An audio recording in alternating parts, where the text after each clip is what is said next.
জেলার সম্পাদক কমরেড দিলীপ ঘোষ, উপস্থিত আছেন আমাদের পার্টির অন্যান্য নেতৃত্বগণ, আমাদের এই এলাকার আমাদের কর্মী সমর্থক দরদী বন্ধুগণ এবং এই বাজার এলাকায় স্থায়ী অস্থায়ী দোকানদার বন্ধুগণ, পথচলতি মানুষজন, যারাই যেখানে দাঁড়িয়ে আমাদের মাইকের কথা শুনতে পাচ্ছেন, আমার মায়েরা, বোনেরা, ভাইয়েরা, বন্ধুরা, অভিভাবক, সবাইকেই আমি পার্টির পক্ষ থেকে সংগ্রামী অভিনন্দন, ধন্যবাদ, লাল সালাম এবং কৃতজ্ঞতা জানাচ্ছি। ইতিমধ্যেই নেতৃত্বরা আপনাদের কাছে বলেছেন আজকের কেন এই সভা এখানে সংগঠিত হচ্ছে। বিশেষ করে গোটা রাজ্য জুড়ে এই সময় আমাদের পার্টির আহ্বানে যে বাংলা বাঁচাও যাত্রা সংগঠিত হয়েছে, তারই অঙ্গ হিসেবে আজকের এই শ্যামপুর এলাকার কয়েকটা অঞ্চলকে নিয়েই আজকে বাংলা বাঁচাও যাত্রা সম্পন্ন হয়েছে। কিন্তু কেন হঠাৎ আমরা এই বাংলা বাঁচাও যাত্রার আহ্বান জানিয়ে গোটা রাজ্য জুড়ে এই পদযাত্রাগুলি সংগঠিত করছি? কারণ কি, আমরা এটা উপলব্ধি করতে পেরেছি তৃণমূলের এই এত বছর সময়ের মধ্যে, এই 15 বছর সময়ের মধ্যে গোটা পশ্চিমবাংলাকে যারা ধ্বংসের পথে নিয়ে গেছে তাদের বিরুদ্ধেই আমাদের লড়াইটাকে সংগঠিত করবার জন্য। কারণ যে তৃণমূল বলেছিল লাল হাটাও বাংলা বাঁচাও, আমরা বলছি লাল হেঁটেছে কিন্তু বাংলা বাঁচেনি। তাই সেই বাংলাকে বাঁচাতে হবে। যারা বলেছিল লাল হাটাও বাংলা বাঁচাও, আজকে তারা বাংলা বাঁচানো তো দূরের ব্যাপার, নিজে বাঁচার জন্য ফাইল নিয়ে দৌড়ে পালাচ্ছে। দেখছে তো গোটা পশ্চিমবাংলার মানুষ। কারণ এতদিন আমার আপনার অভিজ্ঞতার মধ্যে কি, বাচ্চা ছেলেদের দেখেছিলেন কেউ আলু দৌড় করতো, কেউ চামচ দৌড় করতো, কেউ বস্তা দৌড় করতো। এখন মমতা ব্যানার্জিকে দেখে আপনি বুঝতে পারছেন কি না, কিভাবে পশ্চিমবাংলার মাটিতে ফাইল দৌড় হচ্ছে। একদিকে ফাইল নেওয়ার জন্য ইডি ঢুকছে, আর একদিকে ফাইল নিয়ে দিদি পালিয়ে যাচ্ছে। দেখেছে তো পশ্চিমবাংলার মানুষ। পশ্চিমবাংলার মানুষ দেখেছে যারা বলেছিল বাংলা বাঁচাও, লাল হাটাও বাংলা বাঁচাও, তারা আজকে দেখছে কি এখন নিজেরা বাঁচার জন্য কি করে তৃণমূল বিজেপি তৃণমূলে পাল্টি খাচ্ছে। এই যে এতক্ষণ আলোচনা হচ্ছিল শুভেন্দু অধিকারীর কথা, এতদিন তৃণমূলে লুটে পুটে খেয়ে এখন বিজেপিতে গিয়ে এখন সে বড় নাকি সনাতনী ধর্ম প্রচারক হয়ে দাঁড়িয়ে গেছে। কে শুভেন্দু অধিকারী? যে শুভেন্দু অধিকারী যখন তৃণমূলে ছিল, আপনার এই এলাকায় যদি প্রচারে আসে দেখবেন এই শুভেন্দু অধিকারীরা গিরগিটির মতো কি করে রং পাল্টায়। সেদিন শুভেন্দু অধিকারীরা তৃণমূলের মঞ্চে দাঁড়িয়ে কি বলতো হরে কৃষ্ণ হরে হরে তৃণমূল ঘরে ঘরে বলতো। আবার সেই একই ব্যক্তি আপনি দেখুন তৃণমূল থেকে বিজেপিতে গেল, বিজেপিতে যাওয়ার পর কি বলছে হরে কৃষ্ণ হরে হরে বিজেপি ঘরে ঘরে। একই রঙে কত রূপ আপনি দেখতে পাচ্ছেন। দেখুন, একটা সময় বলেছিল হরে কৃষ্ণ হরে হরে তৃণমূল ঘরে ঘরে, এখন বলছে হরে কৃষ্ণ হরে হরে বিজেপি ঘরে ঘরে। আমি আপনাকে বলছি, সত্যি কথা বলছি, মিলিয়ে দেখুন, হরে কৃষ্ণ হরে হরে সব চোর এখন দিদি মোদির ঘরে। আপনি দেখুন সব চোরের যত চুরি লুট তোলাবাজি করেছে হয় তৃণমূলে আছে নয় বিজেপিতে আছে। আমরা বলছি এই চোরেদের বিরুদ্ধে লড়াইটা সংগঠিত করতে হবে। এই চোরেদের বিরুদ্ধে বিজেপি লড়াই করবে না, কারণ বিজেপি আর তৃণমূল সেটিং করে আছে। যারা এখনো পর্যন্ত ওই সেটিংটা বুঝতে পারছেন না, তাদের কাছে আমরা শুধু স্মরণ করিয়ে দিতে চাইছি। আমরা বারে বারে বলি যে কথা, যে তৃণমূল আর বিজেপিটা একে অপরকে রক্ষা করে চলছে। শর্তটা কি না, তুমি রাজ্যে থাকো, আমি কেন্দ্রে থাকি। ও রাজ্যে থাকবে, রাজ্যে থাকবে, আর ও থাকবে কেন্দ্রে। আর এই কেন্দ্রে রাজ্য মিলেই দুজনে যাতে গোটা বাংলাটাকে আমি শাসন করতে পারে, তার ব্যবস্থাটা তারা তৈরি করেছে। আমরা বারে বারে বলেছি যে দিদি মোদির সেটিংটা পরিষ্কার আছে। আমরা বলেছি পিসি ভাইপোর সেটিং আছে। অনেকেই বিশ্বাস করতো না, আমি মাঝে মাঝে বলতাম, যেমন ছোটবেলায় পড়েছিলেন না, আমরা পড়তাম আকাশ ঘিরে মেঘ করেছে সূর্য গেছে পাটে, আকাশ ঘিরে মেঘ করেছে সূর্য গেছে পাটে। পিসি ভাইপোর সেটিং আছে মোদি অমিত শাহের সাথে। আপনি সেটিং বুঝতে পারেননি। আজকে পশ্চিমবাংলায় এত চুরি দুর্নীতি তোলাবাজি লুট, সিবিআই ইডি তদন্ত হচ্ছে। সিবিআই ইডি তদন্ত আজকে 2014 সাল থেকে 26 সাল, তার মানে প্রায় আজকে কত 12 বছর ধরে হচ্ছে। কেমন দেখছেন টিভি সিরিয়ালের মতো, যেন পর্বের পর পর্ব চলছে, আপনি শেষ দেখতে পাচ্ছেন না। আর বিজেপি নেতারা লাফালাফি করছে কি বলে এই ধরি এই ধরি, আর শুভেন্দু অধিকারী কি তারিখের পর তারিখের পর তারিখ দিচ্ছে। কি বলছে বলে এই ভাইপো গ্রেপ্তার হবে, এই অমুক লোক গ্রেপ্তার হবে, তমুক লোক গ্রেপ্তার হবে। গোটা পশ্চিমবাংলার মানুষ কি দেখলো? আকণ্ঠ চুরি দুর্নীতি তোলাবাজিতে ডুবেছিল যে পার্থ চ্যাটার্জি পশ্চিমবাংলার মানুষ অবাক হয়েছিল। আমরা যারা বামপন্থীরা বলেছিলাম যে এসএসসি পিএসসি প্রাইমারি টেস্ট পরীক্ষাতে তৃণমূলের নেতারা লক্ষ লক্ষ টাকা লুট করেছে, আমাদের কথা অনেকেই বিশ্বাস করে না। আমরা বলেছিলাম সেদিন এসএসসি পিএসসি প্রাইমারি টেস্ট পরীক্ষাতে দুর্নীতি হয়েছে, এমন দুর্নীতি হয়েছে আপনি দেখুন। সিবিআইডি তদন্ত হলো, যা হচ্ছে কোর্টের নির্দেশে, সেই তদন্তে কি উঠে এলো না গোটা বাংলার মানুষ দেখলো সাদা খাতায় জমা দিয়ে কিভাবে চাকরি পাওয়া যায়। তৃণমূল সরকারের আমলে আপনি দেখলেন কি যে হচ্ছে এই সময় ওএমআর সিট জালিয়াতি করে কিভাবে চাকরি হয়। একজন 36 পেয়েছে, তাকে উল্টে দিয়ে 63 করে দিয়ে তাকে চাকরি দিয়ে দিয়েছে। এমনকি আপনি দেখবেন একজন সই করতে পারেনি, সে প্রাইমারি স্কুলের চাকরি পেয়ে গেছে। এই নদিয়াতে একজন 8 পাস করেছে, সে হাই স্কুলের অঙ্কের মাস্টারের চাকরি পেয়েছে। আপনি বলুন তো, এই যে 8 পাস করেছে হাই স্কুলের অঙ্কের মাস্টারের চাকরি পেয়েছে, ক্ষতি কার হচ্ছে? তৃণমূলের নেতারা তো 10 লাখ 12 লাখ 15 লাখ টাকা নিয়ে চাকরি দিয়ে দিয়েছে, কিন্তু ক্ষতি হচ্ছে কার? আমার আপনার মতো সাধারণ মানুষের। কিভাবে না, আমার আপনার পরিবারের ছেলে মেয়েগুলো যারা স্কুলে যাচ্ছে, আপনি ভাবুন যে 8 পাস করে হাই স্কুলের অঙ্কের মাস্টারের চাকরি পেয়েছে, সে কি পড়াবে আমার আপনার পরিবারের ছেলে মেয়েদের? কি পড়াবে? তাহলে ক্ষতিটা হচ্ছে আমাদের। আর লুট করে খাচ্ছে কারা? না পার্থ চ্যাটার্জির মতো নেতারা। পার্থ চ্যাটার্জি সিবিআইডি তদন্তের পর গ্রেপ্তার হল। গোটা পশ্চিমবাংলার মানুষ যা কখনো দেখেনি, যখন পার্থ চ্যাটার্জিকে ইডি সিবিআই গ্রেপ্তার করবার পর জেরা করছে যে এই যে এত টাকা লুট করেছে, এক একটা চাকরি পশ্চিমবাংলার মাটিতে বিক্রি হয়েছে। যেমন করে বাজারে আলু পটল বিক্রি হয়, তেমন করে পশ্চিমবাংলার মাটিতে এসএসসি পিএসসি প্রাইমারি টেস্ট পরীক্ষার চাকরি 10 লাখ 12 লাখ 15 লাখ 20 লাখ টাকাতে বিক্রি হয়েছে। আর আপনি জানেন অসহায় পরিবারের ছেলে মেয়েগুলি, গরিব পরিবারের ছেলে মেয়ে, এক একটা ছেলে মেয়ে যা মায়ের গয়না বন্ধক রেখে টাকা দিয়েছে তৃণমূলের নেতাকে একটা চাকরি পাওয়ার জন্য।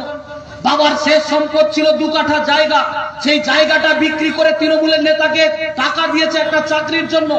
মার গৃহপালিত পশু একটা গরু একটা ছাগল মা পালন করেছিল, সেটাকেও বিক্রি করে দিয়েছে, দিয়ে টাকা দিয়েছে তৃণমূলের নেতাদেরকে চাকরি পাওয়ার জন্য। আর পার্থ চ্যাটার্জির মতো তৃণমূলের নেতারা ওই গরিব অসহায় পরিবারের ছেলে মেয়েগুলো টাকা নিয়ে আপনি দেখলেন কি তাদের বান্ধবীদের কাছে জমা রেখেছে। যখন ইডি সিবিআই পার্থ চ্যাটার্জিকে গ্রেপ্তার করবার পর জেরা করছে যে তুমি তো এত টাকা চুরি করেছো, লুট করেছো, রেখেছো কোথায়? যেমন আমাদের বাপ কাকারা, এই যে এত লাল ঝান্ডা টাঙানো আছে, লাল ঝান্ডা হাতে নিয়ে আমাদের বাপ কাকারা আমাদেরকে শিখিয়েছিলেন কি না লড়াই করে পেয়েছি যা, লড়াই করে রাখবো তা। পার্থ চ্যাটার্জিকে যখন ইডি সিবিআই জিজ্ঞাসাবাদ করছে টাকা কোথায় রেখেছো, যেমন আমরা বলি লড়াই করে পেয়েছি যা, লড়াই করে রাখবো তা। আর পার্থ চ্যাটার্জি কি বলছে? বলে চুরি করে পেয়েছি যা, অর্পিতার ঘরে রেখেছি তা। সব টাকা অর্পিতার ঘরে। আর সেখানে ইডি সিবিআই গেল, গিয়ে কি দেখলো? টিভির পর্দাতে আপনি দেখেছিলেন, আমি মিথ্যে বলছি না সত্যি বলছি, আপনার স্মৃতিপটে আঘাত করে দেখুন। টিভির পর্দাতে আপনি দেখলেন কি একটা ঘরের মধ্যে বস্তা বস্তা টাকা, খাটের তলায় টাকা, খাটের ওপরে টাকা, বাথরুমে টাকা, একটা রুম ভর্তি, একটা ঘর ভর্তি টাকা। আরে গরিব মানুষ তিলে তিলে টাকা জমায় একটা বাড়ি তৈরি করবার জন্য, আর তৃণমূলের নেতারা বাড়ি তৈরি করেছে সেখানে টাকা জমিয়ে রাখার জন্য। এত টাকা, এত টাকা, যে টাকা গোনার জন্য মেশিন নিয়ে যাওয়া হয়। আপনি বুঝতে পারছেন? আপনি ঠান্ডা মাথায় একবার ভাবুন তো, এখানে আমার অনেক বাপ কাকার বয়সী মানুষজন রয়েছেন। পুরনো দিনে যখন টাকা গোনার মেশিন আবিষ্কার হয়নি, তখন মানুষ কিভাবে টাকা গুনতো? তখন মানুষ থুতু দিয়ে টাকা গুনতো, হ্যাঁ কি না? আপনি ভাবুন পার্থ চ্যাটার্জির বান্ধবী অর্পিতার বাড়িতে যে টাকা পাওয়া গেছে, ওই টাকা যদি থুতু দিয়ে গোনা হতো না, পশ্চিমবাংলার সব মানুষের থুতু শুকিয়ে যেত, এদের টাকা গোনা শেষ হতো না। এত টাকা, এত টাকা, এত টাকা। আবার কেউ তো ঠাট্টা করে বলছে, বলে দাদা টাকা গোনার তো মেশিন আবিষ্কার হয়েছে, এখন পার্থ চ্যাটার্জির যে বান্ধবী পাওয়া গেছে, বান্ধবী গোনার জন্য মেশিন লাগবে। বুড়া বয়সের ভেলকি দেখুন আপনি, একটা বয়স্ক মানুষ, তার হাঁটুর বয়সী বান্ধবী, একটা দুটো পাঁচটা নয় 10টা 12টা বান্ধবী। এটা পশ্চিমবাংলার কৃষ্টি সংস্কৃতি ঐতিহ্য। এই তৃণমূলকে আরো সহ্য করবেন? আমরা বলছি গোটা শিক্ষা ব্যবস্থাটাকে আজকে তৃণমূল কংগ্রেস ধ্বংসের পথে নিয়ে গেছে। গোটা শিক্ষা ব্যবস্থাটাতে নেতৃত্বরা বলেছে গোটা পশ্চিমবাংলাতে আজকে 8500 প্রাইমারি স্কুল বন্ধ হয়ে গেছে। তৃণমূল বা বিজেপি কাউকে প্রতিবাদ করতে দেখছেন? কেউ প্রতিবাদ করছে না। আরে তৃণমূল তো প্রতিবাদ করবেই না। কারণ কি? কারণ তৃণমূল জানে 8500 প্রাইমারি স্কুল বন্ধ হলো তো কি হয়েছে? পশ্চিমবাংলার মাটিতে 22,000-এর বেশি তো মদের দোকান খোলা হয়েছে। গোটা পশ্চিমবাংলাতে 8,500 প্রাইমারি স্কুল বন্ধ, কিন্তু পশ্চিমবাংলাতে 22,000-এরও বেশি মদের দোকান খোলা হয়েছে। দিদি আরো এগিয়ে গেছে। আজকে পশ্চিমবাংলাতে সবচেয়ে বেশি যে ইনকাম হচ্ছে সেটা হচ্ছে আবগারি দপ্তর থেকে। এখন দিদি আবগারি দপ্তরের মাধ্যমে ঘোষণা করেছে কি, বলছে যে এখন আর 50 টাকার মদের বড় পাউচ হবে না, এখন কম দামে মহুয়া গন্ধের 28 টাকার মদের পাউচ বিক্রি হবে। অতএব মদ 50 টাকা থেকে ছোট পাউচ 28 টাকাতে বিক্রি হবে। যখন আবগারি দপ্তরের মাধ্যমে ঘোষণা হলো, তৃণমূল পাড়ায় পাড়ায় ডিজে বাজাচ্ছে, মাইকে গান বাজছে, বলে 28 টাকায় মদ পাই দিদিমণি তোমায় চাই, কম পয়সায় নেশা হবে, এসো বন্ধু খেলা হবে। কেমন খেলা হচ্ছে পশ্চিমবাংলার মাটিতে। ছেলেটা মদ খেয়ে টলতে টলতে বাড়ি ফিরছে, মাকে গালাগাল দিচ্ছে, বউকে ধরে মারধর করছে, ছেলের সামনে চিত হয়ে পড়ে আছে, বাবাকে মারতে ছুটে যাচ্ছে। এই পরিবর্তন পশ্চিমবাংলার মানুষ চেয়েছিল। কারণ ওরা চাইছে কি না, পাড়ার মোড়ে মোড়ে যদি মদের দোকান করে দেওয়া যায়, তাহলে আমার আপনার পরিবারের ছেলে মেয়েগুলোকে মদ খাইয়ে মাতাল বানিয়ে রাখতে চাইছে। কারণ ওরা জানে ওই ছেলেরা যদি মদ খেয়ে মাতাল করে রাখতে পারে, তাহলে ওরা চাকরির দাবি করবে না, ওরা কাজের দাবি করবে না, অন্যায়ের বিরুদ্ধে প্রতিবাদ করবে না। তাই ওরা মদ খাইয়ে মাতাল বানিয়ে রাখতে চাইছে। আপনাকে সিদ্ধান্ত করতে হবে, আমার আপনার পরিবারের ছেলে মেয়েগুলোকে যারা মদ খাইয়ে মাতাল বানিয়ে রাখতে চাইছে, তাদের বিরুদ্ধে লড়াই করবেন কি করবেন না, সিদ্ধান্ত গ্রহণ আপনাদেরকে করতে হবে। কারণ আপনার অভিজ্ঞতা দিয়ে যাচাই করতে হবে। এই পশ্চিমবাংলার মাটিতে বামফ্রন্ট সরকার ছিল, বামফ্রন্ট সরকার থাকাকালীন এ বাংলার মাটিতে কৃষির ভিতের উপর শিল্পের অগ্রগতি ঘটাতে চেয়েছিল। যার জন্যই তো স্লোগান দিয়েছিল যে কৃষি আমাদের ভিত্তি, শিল্প আমাদের ভবিষ্যৎ। পশ্চিমবাংলা কৃষিতে এগিয়েছে, শিল্পতে এগোতে হবে। প্রত্যেক দিন আমার আপনার পরিবারের ছেলে মেয়েরা যারা ITI পাস করে, পলিটেকনিক করে, ডিপ্লোমা করে, এমটেক করে, বিটেক করে, মাস্টার ডিগ্রি করে, কম লেখাপড়া জানা ছেলে, বেশি লেখাপড়া জানা ছেলে, হাজার হাজার ছেলে মেয়ে যারা স্কুল কলেজ ইউনিভার্সিটি থেকে বেরোচ্ছে, তাদের দুহাতে কাজ দিতে হবে। তার জন্য বামফ্রন্ট সিদ্ধান্ত গ্রহণ করেছিল কি না, কৃষি আমাদের ভিত্তি আর শিল্প আমাদের ভবিষ্যৎ। 2011 সালে পরিবর্তন এলো। পরিবর্তনের পর বামফ্রন্ট সরকার স্লোগান দিয়েছিল কৃষি আমাদের ভিত্তি আর শিল্প আমাদের ভবিষ্যৎ। আর তৃণমূল পরিবর্তনের পর স্লোগান দিল কি, বলে চিটফান্ড আমাদের ভিত্তি আর তোলাবাজিটা হচ্ছে আমাদের ভবিষ্যৎ। গোটা পশ্চিমবাংলাতে আপনি তাকিয়ে দেখুন, রাস্তায় মোরাম করলে তোলা দিতে হবে, ঢালাই রাস্তা হলে তোলা দিতে হবে, 100 দিনের কাজে পুকুর কাটা হবে তার জন্য তোলা দিতে হবে, আপনি একটা সার্টিফিকেট আনতে যাবেন তার জন্য তোলা দিতে হবে, আপনার ছেলেটা ভালো রেজাল্ট করেছে তার জন্য একটা চাকরি পাবে তার জন্য তোলা দিতে হবে। এই তোলাবাজদের বিরুদ্ধেই পশ্চিমবাংলার মাটিতে লড়াইটাকে সংগঠিত করতে হবে। বেকার যুবকদের কাজের দাবিতে লড়াই, কর্মসংস্থানের দাবিতে লড়াই, মা বোনেদের নিরাপত্তার জন্য লড়াই। এই লড়াইগুলোতে আমরা সর্বস্তরের মানুষকে সামিল হওয়ার জন্য আহ্বান জানাতে এসেছি। যখন অসহায় বেকার যুবকরা, যাদেরকে সেদিন বলেছিল দুহাতে কাজ আর পেটে ভাত, এ বাংলার বেকার যুবকরা তৃণমূলের ঝান্ডা নিয়ে ওই তৃণমূলের নেতার পেছনে পেছনে মিছিল করত। আজকে 15 বছরের অভিজ্ঞতার পর যখন তারা বুঝেছে দুহাতে কাজ তো দূরের ব্যাপার, পেটের যে ভাতটা ছিল সেই ভাতটাও পর্যন্ত এরা কেড়ে নিতে চাইছে, তখন তারা ঐক্যবদ্ধ হচ্ছে। যখন ঐক্যবদ্ধ হচ্ছে, হাহাকার বাড়ছে, শিল্প নেই, কলকারখানা নেই, বিনিয়োগ নেই, তখন কাজ নেই হাতে। তখন দিদি কি বলছে, বলছে কাজ নেই তো কি হয়েছে, চপ ভাজার দোকান করো। বলেনি, বলছে তো চপ ভাজার দোকান করো। আর ওখানে মোদি কি বলছে, বলে কাজ নেই তো কি হয়েছে, পকোড়া ভাজার দোকান করো। আমরা বলি সাবধান থাকবে, কারণ দিদি ভাই মোদি ভাইয়ের একই ঢপ, যাহাই পকোড়া তাহাই চপ, দুটোই কিন্তু তেলে ভাজে। অতএব আপনাকে সিদ্ধান্ত করতে হবে, আপনার বাড়ির ছেলেটা যে ITI পাস করেছে, পলিটেকনিক করেছে, ডিপ্লোমা করেছে, পড়াশোনা করেছে, সে চপের দোকান করবে, পকোড়ার দোকান করবে।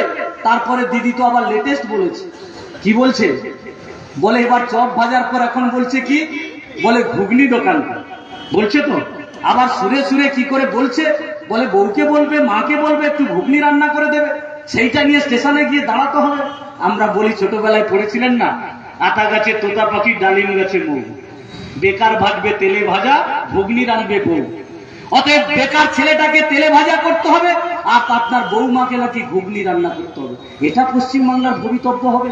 যে পশ্চিমবাংলার মাটিতে বামফ্রন্ট সরকার চেয়েছিল সিঙ্গুর গড়ে উঠবে, নন্দীগ্রাম গড়ে উঠবে। কারণ ইতিহাসে যদি আপনি তাকিয়ে দেখেন, 34 বছরের বামফ্রন্ট সরকারের সময় হলদিয়া HPL যেমন গড়ে উঠেছে, বক্রেশ্বর গড়ে উঠেছে, IT সেক্টর গুলো গড়ে উঠেছে। সেই IT সেক্টর গুলোতে, সেই বক্রেশ্বরে, সেই HPL-এ গোটা রাজ্য জুড়ে যখন শিল্পায়নের একটা অগ্রগতি ঘটছিল, সেই সময়ে বামফ্রন্ট সরকার চেয়েছিল আরো এগোতে হবে। কারণ ৭৭ সালে রাজ্যের মাটিতে যখন বামফ্রন্ট সরকার আসে, প্রথম মুখ্যমন্ত্রী যখন জ্যোতি বসু রাইটার্সে পা রাখার পর প্রথম ঘোষণা করেছিল রাইটার্স থেকে সরকার পরিচালনা হবে না, গ্রামে গ্রামে সরকার গড়ে উঠবে, ক্ষমতার বিকেন্দ্রীকরণ হবে, গরিব মানুষের হাতে ক্ষমতা যাবে, জোরদার জমিদারদের কাছ থেকে জমি কেড়ে নিয়ে ভূমিহীন গরিব মানুষের হাতে এক টুকরো জমি তুলে দিল। শুধু জমি তুলে দিয়ে ক্ষান্ত থাকলো না, ওই জমিতে সেচের মাধ্যমে, নালার মাধ্যমে জল পৌঁছে দিল। জল পৌঁছে দেওয়ার মধ্যে দিয়ে এক ফসলা জমি দুই ফসলা থেকে 3 ফসলা হলো। পশ্চিমবাংলা কৃষিতে এগোলো, আমরা ধান উৎপাদনে প্রথম হলাম, শাকসবজি উৎপাদনে প্রথম হলাম, মাছ উৎপাদনে প্রথম হলো। পশ্চিমবাংলা আস্তে আস্তে এগোতে শুরু করলো। এই পশ্চিমবাংলার চেহারাটা পাল্টে গেল। তখনই বামফ্রন্ট সিদ্ধান্ত গ্রহণ করলো কি না, কৃষির ভিতের উপর দাঁড়িয়ে শিল্পায়ন ঘটাতে হবে। তার জন্যই সিঙ্গুর, তার জন্যই নন্দীগ্রাম। আজকে আপনি কি দেখলেন, তখন যেই সিঙ্গুর আর নন্দীগ্রাম গড়ে তোলবার পরিকল্পনা হলো, তখন আপনি দেখলেন কি তৃণমূল, বিজেপি, মাওবাদী, সমস্ত অশুভ শক্তি তারা একত্রিত হয়ে এই সরকারের বিরুদ্ধে তারা তাদের ব্লু প্রিন্টটাকে পশ্চিমবাংলার মাটিতে প্রতিষ্ঠিত করল। কেন? কারণ ওরা বুঝেছিল একটা সরকার যদি কৃষির ওপর দাঁড়িয়ে 34 বছর পার করে দিতে পারে, তাহলে কৃষির ভিতের ওপর যদি শিল্পায়ন ঘটায়, তাহলে 34 বছর তো দূরের ব্যাপার, আগামী 50 বছরে বামফ্রন্ট সরকারকে সরানো যাবে না। তাই তারা এই ব্লুপ্রিন্ট তৈরি করে নন্দীগ্রামের মাটিতে মাওবাদীদেরকে নিয়ে এই ঘটনা ঘটিয়েছে। দেখেছিলেন তো সেদিন ওরা কি বলেছিল? বলে চটি পড়া পুলিশ নাকি সিপিএম এর হার মাদ্রা সব ঢুকে গিয়েছিল। এলাকায় এলাকায় প্রচার করলো মুসলিম মানুষের কাছে কি না, তোমার মসজিদটা চলে যাবে, তোমার কবরস্থান চলে যাবে। হিন্দু মহলায় গিয়ে প্রচার করলো তোমার তুলসী মঞ্চ চলে যাবে, তোমার মন্দিরটা চলে যাবে। ধর্মপ্রাণ মানুষ, সর্বস্তরের মানুষ একত্রিত হয়ে গেল নন্দীগ্রামের মাটিতে। আর সেই নন্দীগ্রামকে নিয়ে যে কুৎসা অপপ্রচার বামপন্থীদের বিরুদ্ধে হলো, আমরা সেদিনও বলেছিলাম, আমাদের নেতা বুদ্ধদেব ভট্টাচার্য বলেছিল 5 বছর হোক আর 10 বছর পর নন্দীগ্রামের মানুষ, বাংলার মানুষ বুঝতে পারবে। আজকে দেখুন বুদ্ধদেব ভট্টাচার্য নেই, কিন্তু 2021 সালে, আমরা বলছি না, 2021 সালে যখন আমাদের রাজ্যের মুখ্যমন্ত্রী মমতা ব্যানার্জি নন্দীগ্রামে প্রার্থী হলেন, তখন কি বললেন? গোটা মিডিয়ার মাধ্যমে আপনারাও নিশ্চয়ই জেনেছিলেন। কি বলছিল? বলছে কি না, চটি পড়া পুলিশ বাপ আর বেটা পাঠিয়েছিল। বলেনি? 2021 সালের নির্বাচনে যখন শুভেন্দু অধিকারী আর মমতা ব্যানার্জি নন্দীগ্রামে লড়াই করছে, তখন এই মমতা ব্যানার্জি বললেন কি না, চটি পড়া পুলিশ বাপ আর বেটা পাঠিয়েছিল। আমরা সেই নন্দীগ্রামের মাটিতে দাঁড়িয়ে বলেছিলাম, দিদি চটি পড়া পুলিশের মালিক যদি বাপ আর বেটা হয়, তাহলে বাপ বেটার মালিক তো সেদিন আপনি ছিলেন। আপনি তো বাপ বেটার মালিক ছিলেন। গোটা নন্দীগ্রামটাকে যারা সেদিন খুন, সন্ত্রাস, আক্রমণের পীঠস্থান হিসেবে তৈরি করেছিল, আর সেই লাশের ওপর দাঁড়িয়ে মমতা ব্যানার্জি মুখ্যমন্ত্রী হয়েছিলেন। আজকের বিরোধী দলনেতা শুভেন্দু অধিকারী সেদিন তৃণমূলের থেকে এমপি হয়েছে, এমএলএ হয়েছে, তার বংশশুদ্ধ চেয়ারম্যান, কাউন্সিলর হয়েছে, তারাই নিজেরা প্রতিষ্ঠিত হয়েছে, কিন্তু নন্দীগ্রামের মানুষ কিচ্ছু পায়নি। আপনি নন্দীগ্রামের মাটিতে কান পেতে শুনুন, আজও পর্যন্ত সন্তান হারা মা সুকান্ত ভট্টাচার্যের কবিতা আওড়াতে আওড়াতে বলে, প্রিয়াকে আমার কেড়েছিস তোরা, ভেঙেছিস ঘর বাড়ি, জীবনে মরণে সে কথা কি আমি কখনো ভুলিতে পারি। আদিম হিংস্র মানবিকতার আমি যদি কেউ হই, স্বজন হারানো শ্মশানে তোদের চিতা আমি তুলবই।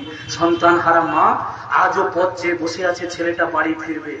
শয়ে শয়ে কর্মী এখনো পর্যন্ত জেলের মধ্যে আছে, এখনো নন্দীগ্রামের মানুষ ঘরছাড়া হয়ে আছে, এখনো নন্দীগ্রামের মাটিতে পৌঁছতে পারেনি। কারণ তারা বুঝেছে নন্দীগ্রামকে ব্যবহার করে কিভাবে তারা নিজেদের ক্ষমতাটাকে দখল করবার জন্য ব্যবহার করেছে। যে সিঙ্গুরকে সেদিন এই তৃণমূল, বিজেপি একত্রিত হয়ে 80% কাজ হয়ে যাওয়া একটা কারখানাকে বুলডোজার দিয়ে ভেঙে দিয়েছিল, সেই সিঙ্গুরের মাটিতে এখন বিজেপি কি বলছে? বলে নাকি ওখানে শিল্পায়ন তৈরি হবে। বোকা বানাচ্ছে কিভাবে মানুষকে, আপনি দেখুন কিভাবে বোকা বানাচ্ছে।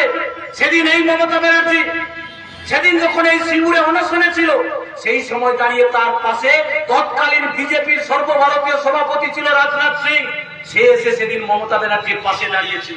আজকের শুভেন্দু অধিকারী, লোকেশ চ্যাটার্জিরা সেদিন এই মমতা ব্যানার্জির পাশে গিয়ে দাঁড়িয়েছিল। তারা আজকে নাটক করছে কি না, সিঙ্গুরে নাকি আবার কারখানা গড়ে তুলবে। আরে বামপন্থীরা সেদিনও বলেছিল সিঙ্গুরের মাটিতে কারখানা হলে বেকার যুবকদের কাজ হবে। আমার আপনার পরিবারের ছেলেমেয়েরা আজকে কি পরিযায়ী শ্রমিক হিসেবে বাইরে চলে যাচ্ছে, আজকে এই যে নেতৃত্বরা বলেছিল, বলে ঢালাই রাস্তা হচ্ছে, লাইট চলছে, কিন্তু এই রাস্তায় চলার মতো লোক আপনি এলাকায় পাচ্ছেন না। কারণ বউ বাচ্চা পরিবার পরিজনকে ছেড়ে আজকে কাউকে যেতে হচ্ছে কি গুজরাটে, কাউকে যেতে হচ্ছে দিল্লিতে, কাউকে যেতে হচ্ছে মুম্বাইতে, কাউকে কেরালাতে, কাউকে তামিলনাড়ুতে পরিযায়ী শ্রমিক হিসেবে বছরের পর বছর আর মাসের পর মাস বাইরে পড়ে আছে। তাও আবার শান্তি নেই। কিছুদিন যাবত